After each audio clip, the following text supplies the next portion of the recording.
ዛሬ ማካፈላችሁ እርሱ የሚገኘው ትንቢተ ሆሴዕ ምዕራፍ 2 ቁጥር 16 ነው።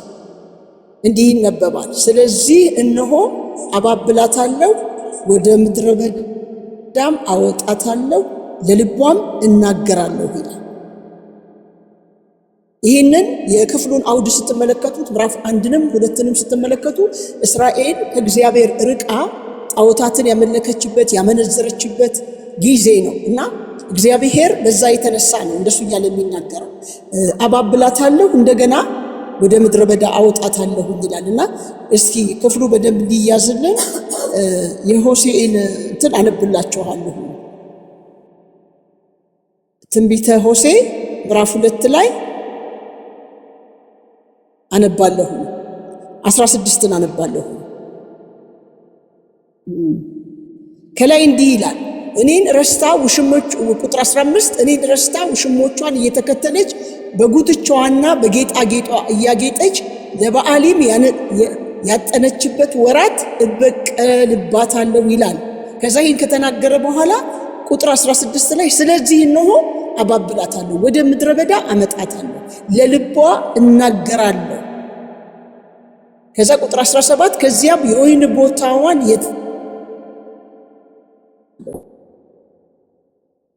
በዚያም ትዘኛለሽ እንጂ ዳግመኛ በዓሌ ብለሽ አትጠሪኝም ይላል እግዚአብሔር ይላል። የበዓሊንም ስም ከአፏ አስወግደዋለሁ፣ በስማቸውም እንግዲህ አይታሰቡም እያለ ይናገራልና እዚህ ጋር ክፍሉ የሚናገረው ያነበብኩላችሁ አውዱን እንድንይዘው ብዬ ነው። እግዚአብሔር በስሙ ከተጠራ ሕዝብ ጋር ከዚህ ከእስራኤል ሕዝብ ጋር ነው የሚያወራውና ከውሽሞቿ እለያታለሁ እናገራለሁ እያለ ነው የሚናገረው ለእስራኤል ሕዝብ። ወደ ክፍሉ ሐሳብ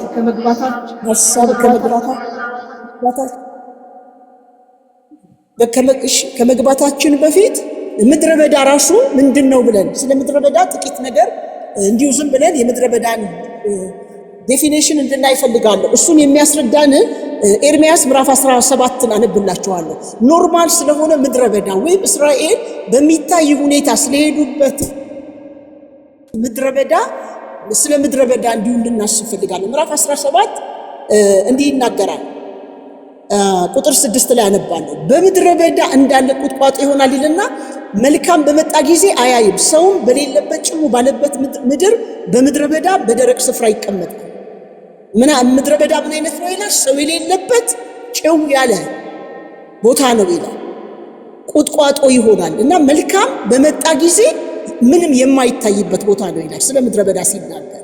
ሰውም በሌለበት ጭው ባለበት ምድረ በዳ በደረቅ ስፍራ ይቀመጣል ያለ ብዙ ቦታ ላይ ስለ ምድረ በዳ የእግዚአብሔር ቃል ይነግራል። ከግብፅ ምድር አውጥቶ እግዚአብሔር በምድረ በዳ ነው የመራቸው እና በዛ ቦታ ብዙ ቻሌንጅ ምድረ በዳ ላይ ገጥሟቸዋል።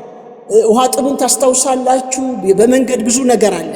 ምክንያቱም እግዚአብሔር ከግብፅ ምድር ሲወጡ ከነሱ ጋር ሊያደርግ የፈለገ ምድረ በዳ ላይ እነሱና እግዚአብሔር የሚተዋወቁበት ለነሱ የሚያወራበት እስካሁን በጣዖታት ምድር ነው የኖሩት ምንም ኪዳን ቢኖራቸው።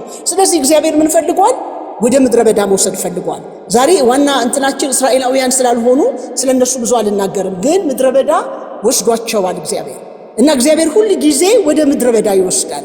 ምድረ በዳ ኳይት ታይም ነው ከእግዚአብሔር ጋር ብቻ ሰው ሊያወራበት የሚችል ጫጫታ የሌለበት። አንዳንድ ተመልከቱ፣ እንደው ምሳሌ ብሰጣችሁ ሰው አንድ ሬስቶራንት ቢሄድ ካፌ ቢሄድ ምናምን በሰውኛው እንኳን ጫጫታ አለ አይደል? መደማመጥ አይችልም። አቴንሽን የሚሰርቅ ነገር አለ። ምድረ በዳ ግን ምንድነው ይላል? ሰው እንኳን በሌለበት በቃ የማይፈለግ ቦታ የማይወደድ ጭው ያለ ቦታ ነው። እግዚአብሔር ግን እዛ ነው የሚመቸኛል። ስለዚህ እስራኤልን ምን አደርጋታለሁ? አባብዬ ምድረ በዳ ወስዳታለሁ። ከዛ ምን ታደርጋለች? ታዳምጠኛለች ማለቱ ነው። ለልቧ እናገራለሁ ካለ እግዚአብሔር ታዳምጠኛለች። ያኔ አቴንሽኗን የሚሰርቅ የለም።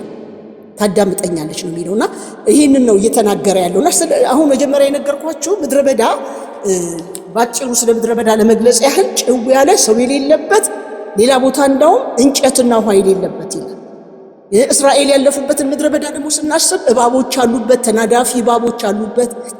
ሰው በህይወት ሊኖርበት የማይችል ምድረ በዳ እንደሆነ ሙሴ በተለያየ ጊዜ ተናግሯል። እና ይሄ ሰዋዊ ውጫዊ ምድረ በዳ እግዚአብሔር ሁሌ በሚገባን ቋንቋ ነው መጽሐፍ ቅዱስ የሚነግረን። ስለዚህ ነው ምድረ በዳ የምድረ በዳን ፌስ ወይም የምድረ በዳን ማንነት እንድንገልጥ የፈለገው። ግን እግዚአብሔር በመንፈሳዊም ረገድ ስንመለከት ሰውን ወደ ምድረ በዳ ሲወስድ ትመለከቱታላችሁ።